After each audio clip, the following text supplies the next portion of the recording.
Generalmente se debe a una patología de las vías respiratorias, generalmente, ¿no? Entonces, esta de acá, que están viendo en la curva, ¿qué curva es esta? Volumen, tiempo, y esta, flujo, volumen. Bien, miren, quiero que vean las curvas de volumen, tiempo. La curva de volumen, tiempo del obstructivo es muy parecida, pero ¿cuál es la principal diferencia? A ver, ¿quién me dice una diferencia en el patrón obstructivo? ¿Qué ven? Lo que vean nomás, solo lo que ven, escríbanlo. Uno se prolonga, muy bien, doctora. Se demora más, doctor. Mira, para llegar a su capacidad vital forzada, esta se llega hasta acá todavía. Ok, ¿qué otra cosa más? ¿Ah? Muy bien, doctora. Lo que yo elimino en el primer segundo, doctor, es mucho menos comparado a lo que yo normalmente elimino en el primer segundo, una curva normal en el obstructivo. Muy bien. Vamos al restrictivo. En el restrictivo, ¿qué es lo que primero veo que hay de alterado? Ahí el gráfico en realidad está un poquito mal, porque el gráfico pone a los dos como si fueran del mismo tamaño, y no son del mismo tamaño, este es más pequeño. La velocidad parece que está casi igual, ¿cierto? Ha llegado a su fe total, más o menos en el mismo tiempo. ¿Cuál es el tema ahí? Es que es mucho menor. Por eso le decía que el gráfico está un poco mal. Si esta curva es acá, aquí llega más o menos el restrictivo. O sea, su problema no es que salga o entre aire, su problema es que no puede entrar más. Por eso se llama restrictivo. Por eso lo característico del patrón restrictivo es la disminución de todos los volúmenes. Doctor, ¿y el BEF cómo estará en el patrón restrictivo? Normal, porque mira, ve, ¿está en el 80%? Aproximadamente 80%. El tema es que ese 80% es de un volumen que es mucho menor comparado al normal. Por eso el restrictivo hay una disminución de todos los volúmenes y el BEF puede estar normal, porque no hay obstrucción, entonces el flujo sale normal. Es más, si yo mido el flujo, probablemente lo voy a encontrar casi igual, en la misma tendiente, pero lo voy a encontrar jalado hacia acá. ¿Por qué? Porque en el patrón restrictivo hay algo bien importante, que es la capacidad, se va llenando cada vez más aire. Por eso es que yo tengo un volumen cada vez mayor para un flujo determinado, ¿no? Muy bien. Entonces la forma de clasificarlo de acuerdo al índice de Tifenot es, como ustedes ven acá, ¿no? Es el índice de Tifenot. Entonces, ¿qué nos dice el índice de Tifenot? El índice de Tifenot nos dice si hay obstrucción. Es muy interesante, es lo que nos dice el índice de Tifenot. Cuando el índice de Tifenot está bajo, es porque habla de obstrucción. Entonces, si el índice de Tifenot está normal, no hay obstrucción. Si el índice de Tifenot no está, si está bajo, hay obstrucción. Entonces acá dice hay obstrucción si el índice de Tifenot está bajo. Lo siguiente que yo mido es la capacidad vital forzada. ¿Por qué, doctor Teraz? Pero no basta con el índice de Tifenot. No, porque yo te he dicho que el restrictivo, yo puedo tener un índice de Tifenot normal, pero las capacidades están totalmente disminuidas todas. Entonces, ¿qué tengo que ver? ¿Cuánto es el volumen de capacidad vital forzada? Si la capacidad vital forzada está baja, entonces lo que yo tengo posiblemente es una obstrucción en contexto de un patrón restrictivo, o sea, mixto. ¿Ves? Ya está. Si yo tengo un índice de Tifenot que no está normal, o sea, no hay obstrucción, bueno, me voy ahora a la capacidad vital forzada. ¿La capacidad vital forzada está normal, doctor? Sí, pues eso es una espirometría normal. Esto que hemos visto acá, eso que hemos visto allá, una espirometría normal. Tiene un índice de Tifenot normal y la capacidad vital forzada está normal. Pero si la capacidad vital forzada está disminuida, siéndose que el índice de Tifenot está normal, significa que no hay obstrucción, pero lo que sí hay es una restricción. Ya ven, así se clasifica. ¿Entendido o no entendido? ¿Sí? Y eso no estaba en las diapos originales. Ustedes tienen el curso del doctor Oscar. Así que por eso, ¿no? Aunque sea renegón, a mí me gusta enseñar, pero soy renegón, ¿no? A veces. Sobre todo cuando estoy enfermo. Muy bien. Ahora vamos a hablar de las patologías obstructivas. ¿Ya? Entendido esto, todos han entendido, ¿no? ¿O a alguien no le quedó claro algo? ¿No? Todos, ya, perfecto. Ahora vamos a hablar de las patologías que provocan índice de difenol alterado, o sea, patrón obstructivo. Y para eso hay varias. Yo diría que la más ejemplar de lejos es el asma. El asma. Pero vamos a empezar con una un poquito más complicada que se llama el EPOC, la enfermedad pulmonar obstructiva crónica. ¿No? Enfermedad pulmonar obstructiva crónica, o en inglés COPD, Chronic Obstructive Pulmonary Disease. Muy bien.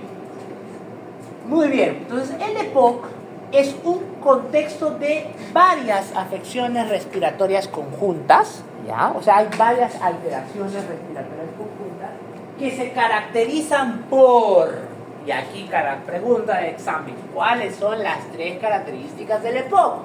1, presencia de síntomas pulmonares. ¿Con eso basta? No, tengo que decir cuáles, pues. ¿Y cuáles son?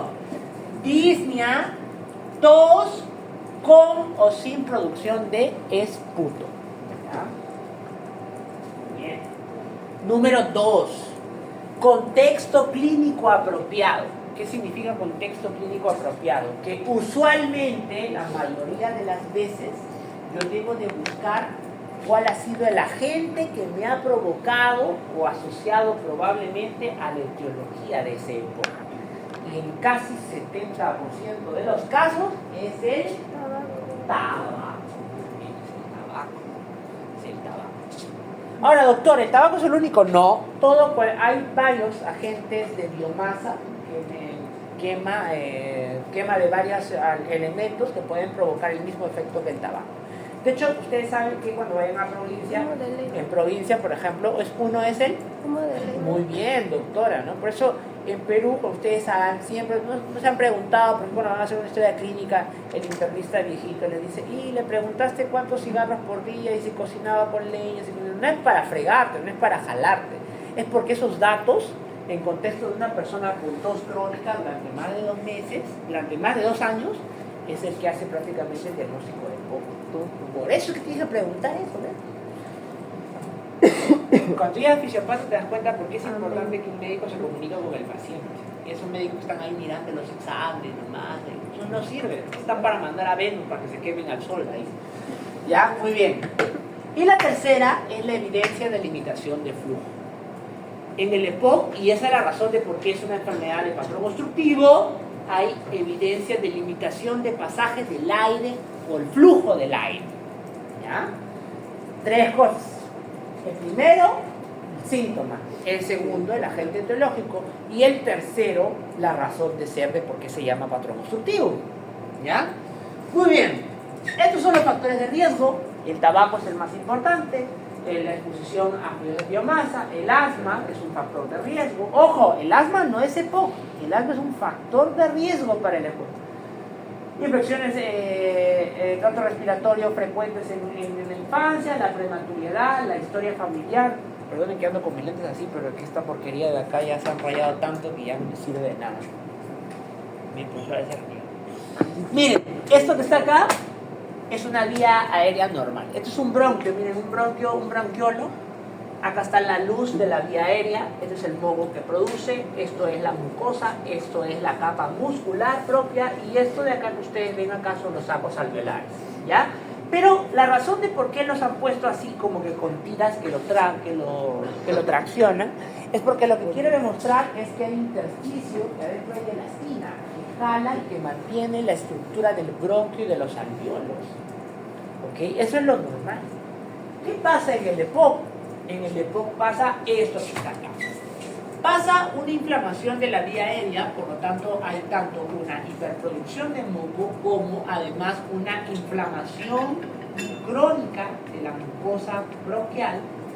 Hay una hipertrofia de músculo bronquial que puede llegar a ser fibrosis peribronquial. Y 3, y muy importante, hay un deterioro con una ruptura de las uniones o estrechos alveolares. Entonces, si el alveolo, por ejemplo, andaban como cápsulas pequeñitas, globitos unidos por estas elastinas, en el EPOC esto se rompe y un alveolo que está así chiquitito está con un alveolo grande, unidos, uno, otro saco así unidos. A ver, ¿ya? Ahora, hay pacientes en los cuales predomina esto y hay pacientes en los cuales predomina esto que tú ves acá. Es por eso que el EPOC se dice que tiene dos tipos de fenotipos, el enfisema pulmonar y la bronquitis crónica. Doctor, ¿qué? ¿No son enfermedades separadas? No, son lo mismo. Solo que hay pacientes en los cuales predomina esto. Es más, tú puedes encontrar en una biopsia pulmonar que hagan los dos. ¿Ya? Muchos pacientes con enfisema también tienen este componente de esta. Solo que es mejorado. ¿Ya? Muy bien.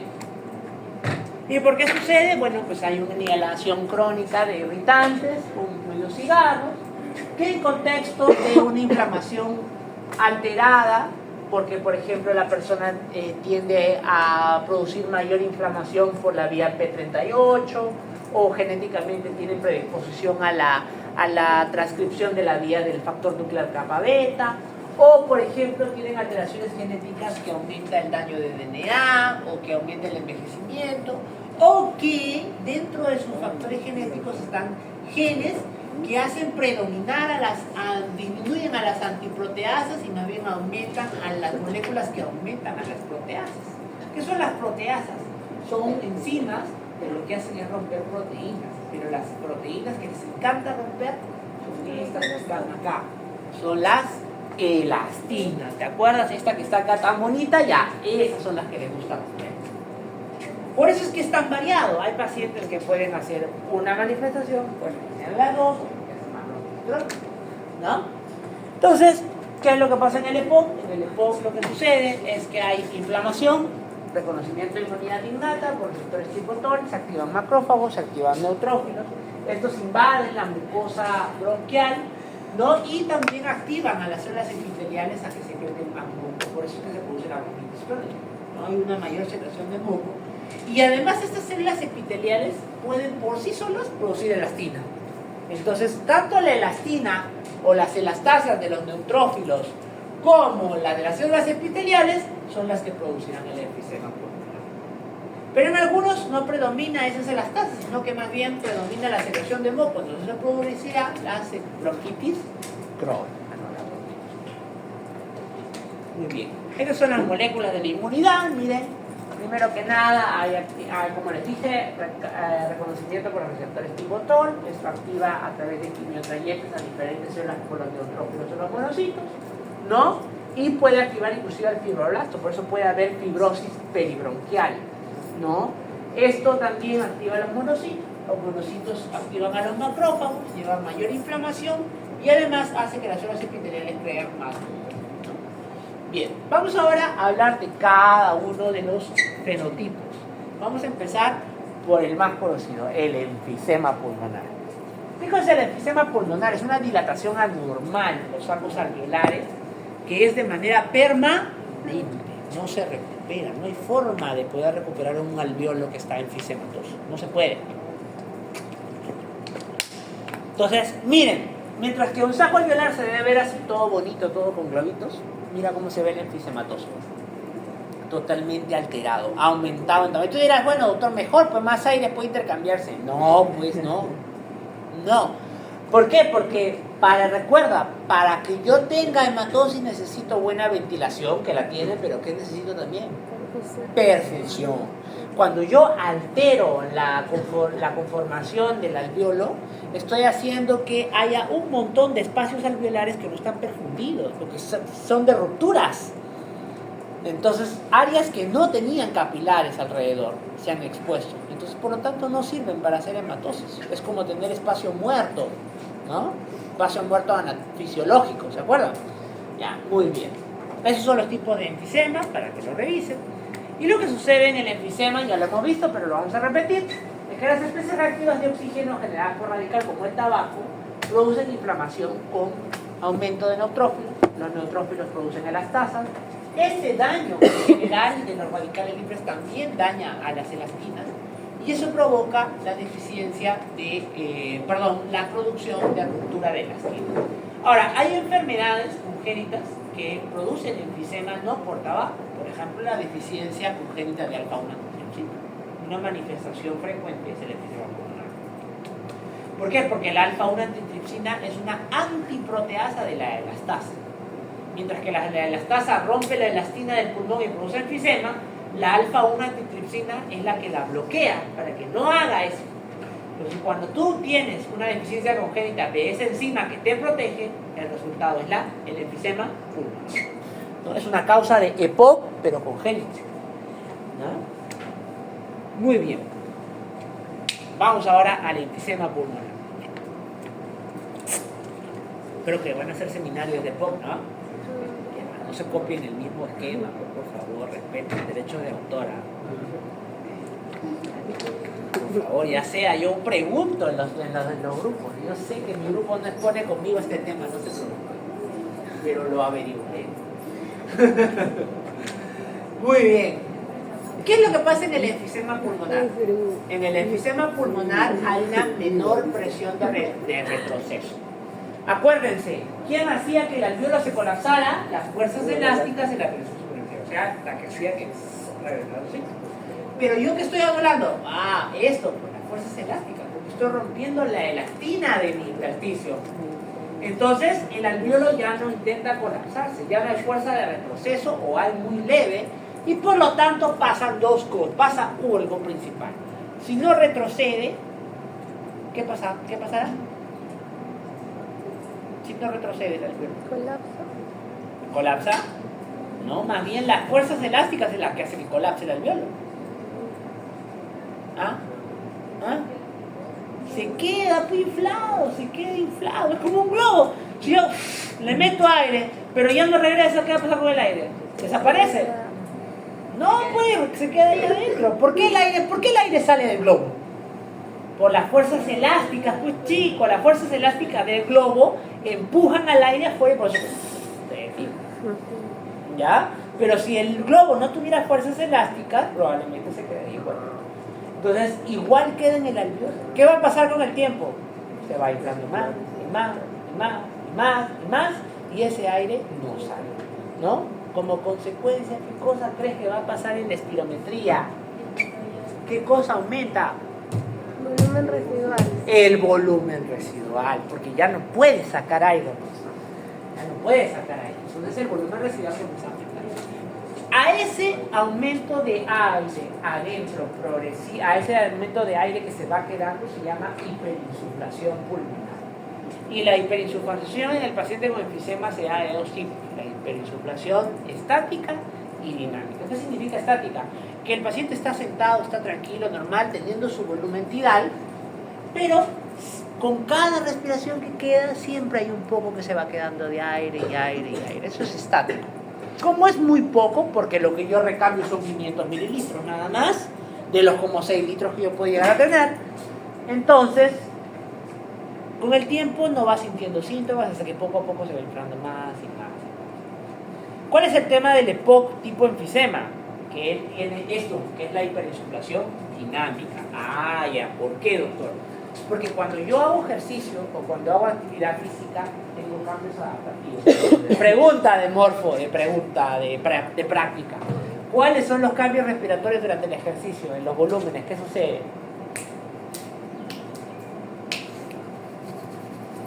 Cuando tú haces ejercicio, ¿qué haces? Haces una inspiración forzada y una expiración forzada cuando corres, ¿cierto? ¿Sí? No, si haces eso te cansas, pues. No has empezado a correr y estás... Pues los que hacen eso no llegan pero ni a la cuadra. ¿Por qué? Porque se agota, pues el músculo se agota. ¿Qué es lo que hace la persona? El corredor, ¿qué es lo que hace? A ver. Por eso, fisio, a ver, fisio, por eso cada rato, no me voy a cansar de decirlo. Y yo a los de fisio, más bien ahora les digo, aprendo, porque el fisiopato les voy a andar sacando en cara todo el tiempo eso. Muy bien, listo.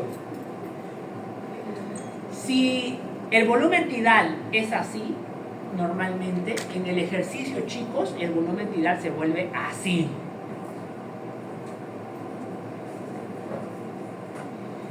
Eso es lo que pasa, chicos. El volumen tidal aumenta, ya no es 500 mililitros, puede llegar a 700, a 1000, ¿no? en el intento de que no gastes mucha energía, pero sí aumentes el aporte de oxígeno. Más bien, si tú comienzas a hacer durante la respiración esto de acá y esto de acá, te vas a cansar, porque esto consume mucha energía por los músculos. Esto no. ¿Ya? Muy bien. Listo. Entonces, eso es lo que sucede durante la inspiración forzada, no, durante la respiración en el ejercicio. ¿Ok? Pero, ¿y si yo hago eso, qué quiere decir? Que entra más aire por minuto, ¿cierto? ¿Y qué va a pasar? Se va a quedar, pues se va a quedar.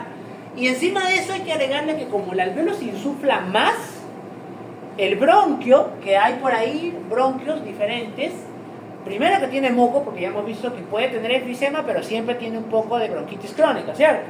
Entonces, ¿qué pasa con los alvéolos que están alrededor de los bronquios? Porque los bronquios están rodeados de alvéolos, ¿cierto? Ya, entonces, ¿qué pasa si yo tengo un montón de alvéolos saturados de aire por todo el rato? Tengo un bronquio ahí que está ahí entre un montón de globos. ¿Qué va a pasar? Cuando yo expire, ¿qué va a pasar? Lo va a colapsar, lo va a aplastar. Por eso hay un característico que dice acá, que es donde está, lo perdí por ahí, que es que las vías respiratorias fácilmente se colapsan. ¿Por qué? Por todo el aire contenido que comienza a aplastar al bronquio durante la respiración. Entonces, uno, el aire no puede salir porque no hay fuerza de retroceso, y encima mis bronquios se empiezan a cerrar antes de tiempo. ¿Qué pasa? Me lleno con más aire. Porque si el aire no puede retroceder y encima no puede salir porque tiene obstrucción, entonces ¿me quedo con más aire o no? Ok, a eso se le llama hiperinsuflación dinámica progresiva. Conforme voy haciendo ejercicio, voy respirando, más aire me voy quedando. Por eso el paciente con EPOC corre y le falta el aire a media cuadra nomás. No porque no pueda respirar, sino porque no porque no entre aire, sino porque más bien entra aire pero no sale. Pero ese aire no hace hematosis, pues, está ocupando espacio ahí más bien. Entonces, como ocupa espacio, no permite que salga, se queda más aire, no hay hematosis y por eso hay dificultad para él. ¿No? Muy bien. Si aumenta el volumen residual, aumentará su capacidad. ¿Cuál es la capacidad? Capacidad residual funcional. Ahí está, ya ves, aumenta. Obvio, si yo tengo volumen residual aumentado, entonces me van a aumentar todos los volúmenes, ¿cierto? La suma total, que se llama la capacidad pulmonar total. Okay. Entonces quiere decir entonces que el pulmón se va llenando de aire. Pero el pulmón no es una isla, pues no está solo ahí en el tórax. Hay algo más en el tórax, ¿sí o no? ¿Qué está dentro, entre los dos pulmones? El corazón. ¿Y qué pasa ahora si yo al corazón lo pongo entre dos globos ahí que están oprimiéndolos? ¿Va a poder bombear adecuadamente? No. Primero, y muy importante, la cava no se va a llenar muy bien porque está comprimida por todo el pulmón que está inflado como globo. Entonces disminuye el retorno venoso. Si disminuye el retorno venoso, disminuye el gasto cardíaco. Por eso es una causa de insuficiencia cardíaca. ¿Ya? Y como yo tengo menos superficie pulmonar disponible para alterarse, por lo tanto tengo alteración de transferencia de gases. Miren, en el enfisema hay PCO2 aumentado y PO2 disminuido. PO2 disminuido, obvio, porque como no se intercambia, el PO2 baja. ¿Y por qué hay PCO2 aumentado? Por lo mismo, como no se intercambia, tampoco el PCO2, ¿verdad? No, falso. Porque el PCO2 es un gas que se difunde muy fácilmente, muy fácilmente. Pregúntale, voy a buscar algún alumno de fisio por acá, que yo sí conozco. Bueno, mejor no los voy a echar. Pero ya, a ver, por ahí, levante la mano lo dije varias veces en fisiología, chicos, a ver. ¿Cuántas veces más se difunde el CO2 comparado al oxígeno? ¿Quién me dice? A ver, le doy ahora el nombre a la doctora Petra para que le ponga un punto en el examen. 3, 2, 1, 0. 21 veces, chicos. El CO2, ya ve, ahí está, ya ve. Ah, perdiste tu punto, Muy bien. ¿Te acuerdas? ¿Te acuerdas, no? Que lo dijimos. El PCO2 se difunde 21 veces más fácil que el oxígeno. Pero ¿y por qué lo retienes entonces? Si acá no hay un problema de que se difunda. Para eliminarlo, tiene que salir por el alveolo, ¿no es cierto? ¿Y puede o no puede? No puede, pues. Como no puede, el PCO2 se comienza a acumular en ese saco alveolar tiene mayor presión parcial y en vez de salir comienza a entrar. Por eso la persona con enfisema tiene PCO2 aumentado. Muy bien. ¿Entendido, no? Muy bien. Listo. Entonces el paciente con enfisema pulmonar se le llama el soplador rosado. Es un paciente que como tiene gasto cardíaco disminuido, habitualmente tiene fatiga, disminución de masa muscular, no tiene más disnea, disminución a la tolerancia al ejercicio. Este es el paciente que tú le haces hacer ejercicio y el pobre no puede, ¿no? Porque durante el ejercicio es donde aumenta la hiperinsuflación dinámica. Muy bien. Y lo otro característico es el aumento de la caja torácica. ¿Por qué? Porque el aire se comienza a llenar. Entonces mira cómo está ahí, su tórax está así inflado, ¿no? Está inflado porque tiene un montón de aire. Eso es lo característico del enfisema, ¿no? Muy bien. Vamos a lo siguiente. Bronquitis crónica. Y para hablar de la bronquitis crónica, primero hay que definirla. No voy a recapitular las diapos de síntomas porque, como han visto, yo siempre hablo de los síntomas de acuerdo a los mapas conceptuales. Ya ustedes leen.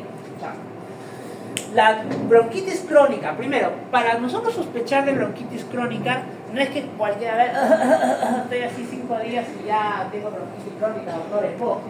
Sobre todo cuando saben que fumas tabaco. No. La definición para sospechar de bronquitis crónica es tos productiva constante por 3 meses consecutivos por al menos 2 años. ¿Sí?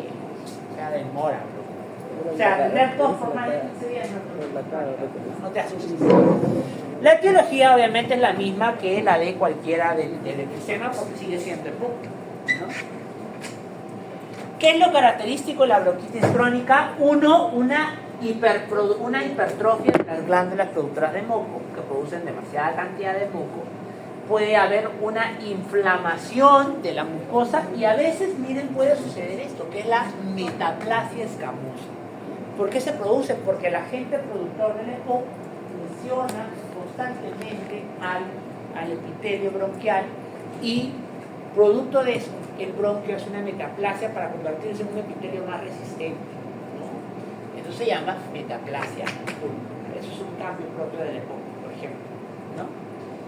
Muy bien, hay inflamación y puede haber inclusive, miren, todo el bronquio, toda la mucosa se llena de puros neutrófilos y de linfocitos. Yo le hago una biopsia a un paciente con bronquitis crónica y voy a encontrar una mucosa muy engrosada, pero además llena de células de la inmunidad innata y adaptativa. Y miren, esta es una biopsia, miren acá. Esto es un bronquio. ¿Qué cosa es esto que ven acá? Normal, doctor, esos son núcleos. No, esos son linfocitos y neutrófilos. ¿Es normal que esté así el bronquio? No. Esto es una bronquitis crónica. Entonces, ¿por qué se produce? Hay una hipertrofia de glándulas mucosas, hay aumentos en las caliciformes, infiltración de neutrófilos y de macrófagos, y a la larga, como ustedes saben, toda inflamación continua sin descanso me va a llevar a la fibrosis. Y la fibrosis peribronquial va a ser peor el cuadro, porque la fibrosis hace que el bronquio no pueda dilatarse bien, pues. Y ya es como que le llenas una banda ahí alrededor que no puede extender. Muy bien. Listo. Entonces el acto provoca tos crónica, ¿no? Obstrucción del flujo de aire, sibilantes, sobre todo expiratorios. ¿Por qué sobre todo expiratorios? De hecho, ¿por qué el patrón obstructivo lo evaluamos en volúmenes de la expiración? ¿Por qué no lo evaluamos acá en la expiración? Ya, ¿por qué? ¿Por qué hay más problema cuando te salga el aire?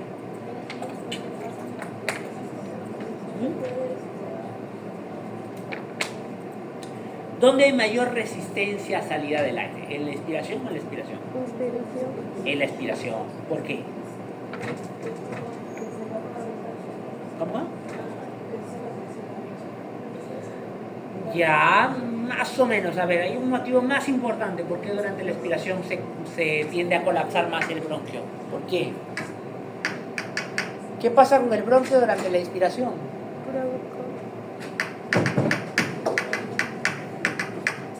¿Sí?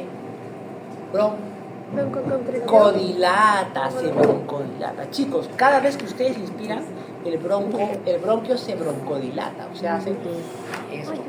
Entonces, Una obstrucción, generalmente, a no ser que sea completa, ¿no? Generalmente durante la inspiración no provoca muchos síntomas, porque como tú haces broncodilatación, aumentas el diámetro y el aire fluye. El problema es cuando tú expiras, porque cuando expiras, la broncodilatación desaparece, el bronquio se relaja y entonces la luz se vuelve así. Y si así normalmente era normal, pero encima le llenas todo de moco, o está inflamada la mucosa, o hay un montón de aire aplastándolo, como en el enfisema, entonces ahí es donde aparecen los problemas obstructivos. Por eso las patologías obstructivas se evalúan en la expiración. Doctor, ¿una patología obstructiva puede provocar problemas durante la inspiración? Sí, pero si lo provoca es porque es ya muy grave. Significa que ni siquiera broncodilatando te aumenta el flujo. Por eso, el mejor ejemplo, el asmático. ¿Quién acá ya ha tenido o tiene asma? A ver, ¿no quieren hablarlo? Ya, yo he tenido. Ok. ¿En serio? ¿Yo he tenido? Ya, a ver la doctora. Doctora, por ejemplo, cuando alguna vez te ha dado una crisis, cuando empieza la crisis, ¿dónde sientes el silbido del pecho más? ¿Durante la inspiración o en la expiración?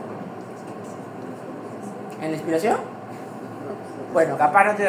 Es en la inspiración. Por eso es así, miren, generalmente los asmáticos es así. ¿No está? ¿No? Cuando bota el aire más bien se le escucha. Así es. ¿Por qué? Porque es durante la inspiración que el flujo del aire disminuye y ese pitido que escuchan es el aire que pasa en un flujo muy turbulento. Eso que escuchan es un silbido, se llama silbido. Y esos sibilantes son expiratorios, ¿no? Ahora, un asmático, doctor, alguna vez yo lo he escuchado inspirando, tiene... Cuando aparece ahí es porque el bronco está tan estenosado que ni siquiera durante la inspiración, o sea, eso es peor todavía. De hecho, los sibilantes inspiratorios es un signo de gravedad en el asma. ¿Ya? Muy bien. A ver, seguimos. ¿Ya? Muy bien. A ver, hay disnea, no llega muy bien, el bronquio no llega muy bien, entonces hace que, como los bronquios están totalmente llenos de moco, ya, la bronquitis crónica, el aire que llega a los alvéolos es muy poco, ¿cierto? Significa que está poco ventilado. Muy bien, a ver. ¿Dónde está mi salud en fisio? Otra vez. En fisio dijimos que cuando un alvéolo está poco ventilado, a mí no me conviene que esté bien perfundido. ¿Por qué? ¿Quién me dice? A ver. Le doy su nombre ahorita, mando su nombre a la doctora Petra. Para que le diga. ¿Ah?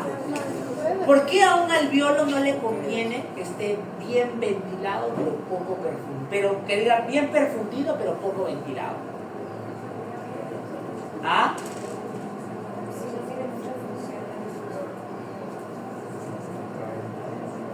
3, 2, 1. Va a romper un 0. Perdieron. Miren, chicos, esto es un alvéolo. ¿Ya? ¿Quieren, ah? Yo tengo un montón de vasos sanguíneos, ¿cierto? Van para acá, vasos sanguíneos por ahí. Y ahí hace la hematosis, ¿cierto? Muy bien.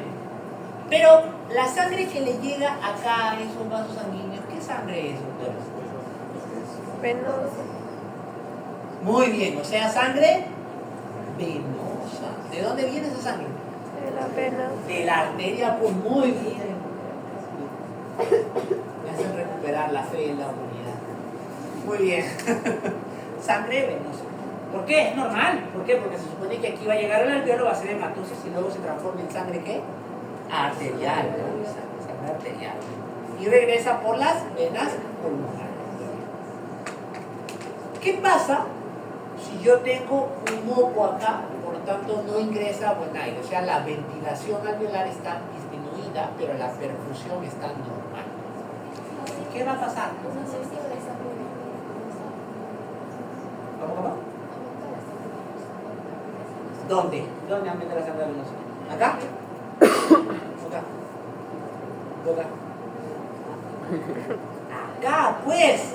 Porque la sangre va a llegar aquí y como no encuentra aire, ¿se intercambia o no? ¿Cómo no se intercambia? ¿Y qué hace? Regresa, se va, toma su carro y se regresa a la arteria pulmonar. No, sigue su camino. Es como la canción, sigue tu camino y no me toques más. Así igualito, ¿no? De Oscar de León, no han escuchado, chicos. Muy bien, listo. Se abre por el sangre arterial. Entonces, ¿qué va a pasar? Que los capilares arteriales van a comenzar a llevar sangre venosa. Y eso no es normal, porque esa sangre va a terminar en la aurícula izquierda y finalmente en el ventrículo izquierdo. Y el ventrículo izquierdo tiene que botar pura sangre arterial, no sangre venosa, siempre. Eso es lo que llamamos en fisiología como cortocircuito o shunt, ¿no? Muy bien, ya. ¿Qué hace el pulmón cuando encuentra que un alveolo está así? Porque eso puede pasar, te cuento. Puede haber un alveolo así de los 150.000 que tiene, se puede llenar de poquito y tiene poco de ventilación. ¿Y qué haces? ¿Estás con shunt todo el día? No. ¿Qué haces? ¿Ah? ¿Ah? Muy bien, Lulo. Hace vasoconstricción. Hace vasoconstricción.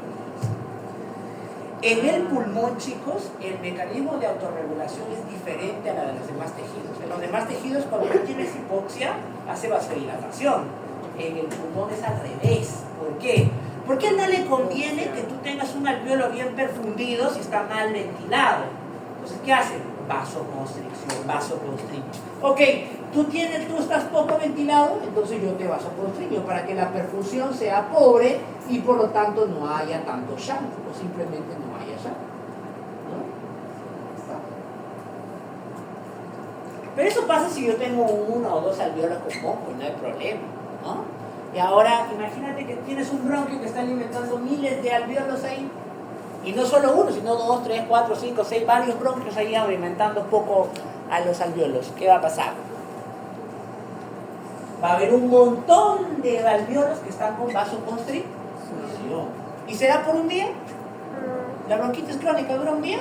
2 meses. ¿2 días? ¿3 días? ¿4 días? Meses. Años, ni meses, años, va a estar así. ¿Pero cuánto tiempo necesitas para diagnóstico de bronquitis crónica? 3. 2 años, más de 2 años, ya está, listo. Entonces, ¿tú crees que estos mecanismos que provocan vasoconstricción a nivel pulmonar de los capilares, a la larga no van a provocar remodelación de la arteria pulmonar también?